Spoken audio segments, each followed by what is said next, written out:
about the catalyst? I keep saying we can supply different catalysts and stuff. First, we got to start out with the water. Pure water, folks, contrary to a lot of people's opinions, does not conduct electricity. If you have pure H2O, it does not conduct. All the stuff in the water conducts. How often do you ever run into water that's pure? Pretty rare thing. Okay? You pull it out of the tap, good Lord, you got all kinds of minerals and calcium and all kinds of stuff in there. If any of you have ever drank pure water, you notice it doesn't have any taste. There's nothing to taste. You can feel it, but can't taste it. That's that constantly the white stuff in the radiator. You get all radiator, the white stuff in the system. Yeah, it is. Should be put in the stove water in the radiator. Ideally. So, it doesn't conduct. The stuff in tap water, rainwater, well water does not play well. It doesn't play nice. Okay? We use distilled water and we put our own catalyst in it so we know how it will behave. If we're using tap water, it's hard to predict how it will behave. Now, you can do that, but your results are not as easy to duplicate. You might get tap water out of your tap one day and get it out next week to make up another batch and have it react differently, let alone if you get it from a different community. So how much catalyst do you put in? You don't know, because you don't know how it's going to work. But if you start with distilled water, it's easy. You know how it'll behave. Don't you wish you could make your kids behave like that? Steady.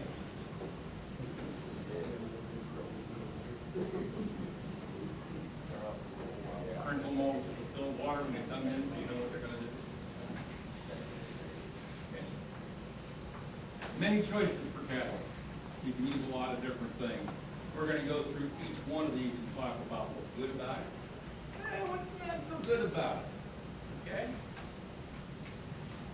Salt. It works well. But it dissolves everything. How long do you think your plates are going to last? Think about your fenders driving around Ohio. Okay. Winter time. If you don't believe it, go out and look at my tempo. It's got a lot of, I think the tempo might be getting better mileage and going faster just because it's getting lighter weight all the time.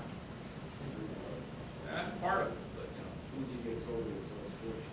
That's true. But from one tank of gas to the next, okay, I gotta contribute to this. But overall, okay. The problem with salt is it makes chlorine gas. Guys, you ever get a good whiff of chlorine? Yeah. I mean, if they get it too strong in a swimming pool, it burns your eyes, it makes your nose sting a little bit. You get it too strong, it's just not good for you or your engine. Chlorine reacts with the metals and things like that. Greenhouse. It's really good. By the way, the global warming thing, guys, if you actually go and look at 6 of the major scientific journals, they are reporting in the last year and a half the planet is now cooling down. And we have not reduced any of those greenhouse gases, so do they really have anything to do with it? If we ever did, we're only 4% of the world. Now, the last year and a half, the planet is cooling back down.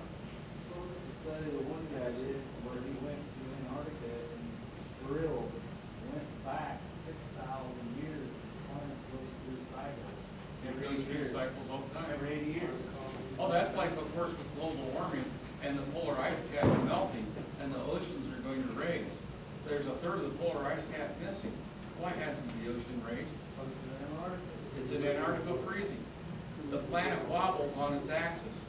This has been going on for millions of years too. They can go back and trace it. It wobbles one way, the polar cap shrinks, the southern cap grows. It wobbles the other way, it reverses. The sun has more effect on us than Yeah, it does. all the planets in our solar system. 5 degrees. Mm-hmm. So, anyway, getting past that.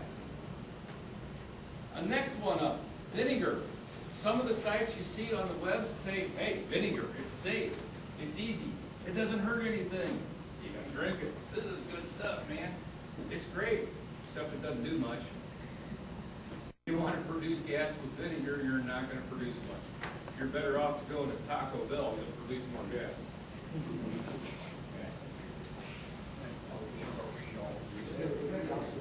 Yeah, the big one. Okay. Baking soda, this is real popular. I've been using some baking soda in my car. Yeah, I'm going to quit doing that. Okay. It's safe. It works fairly well.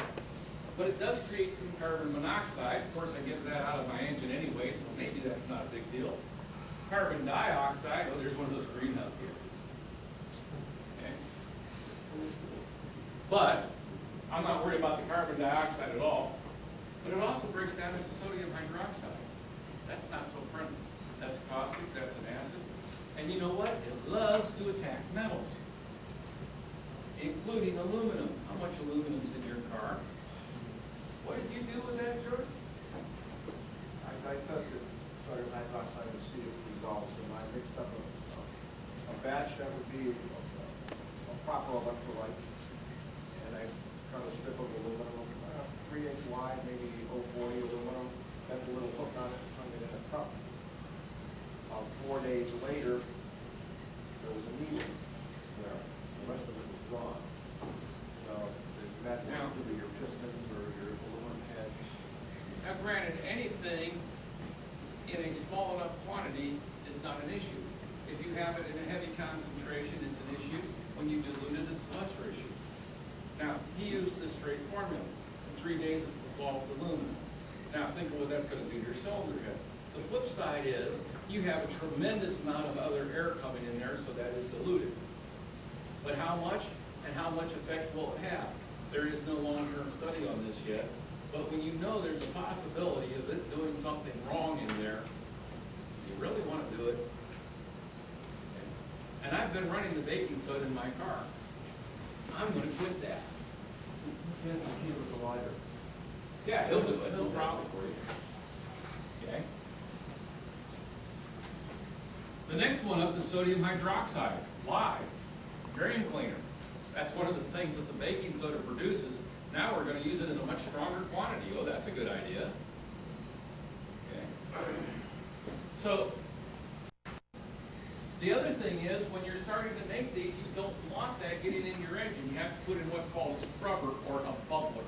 And as we get into the construction of it, we're going to go through that. But we got a couple of them here. Okay. This one, pretty slick. It's a plexiglass tube. Put a little bit of water in it. Guys, what happens in industrial plants when they bubble their emissions through water? It takes the crud out of the air. It's like an old oil bath air filter. Okay. So we can put that in, and it'll take the sodium hydroxide molecules, even if you're using the baking soda, and it'll capture that, it'll eliminate it.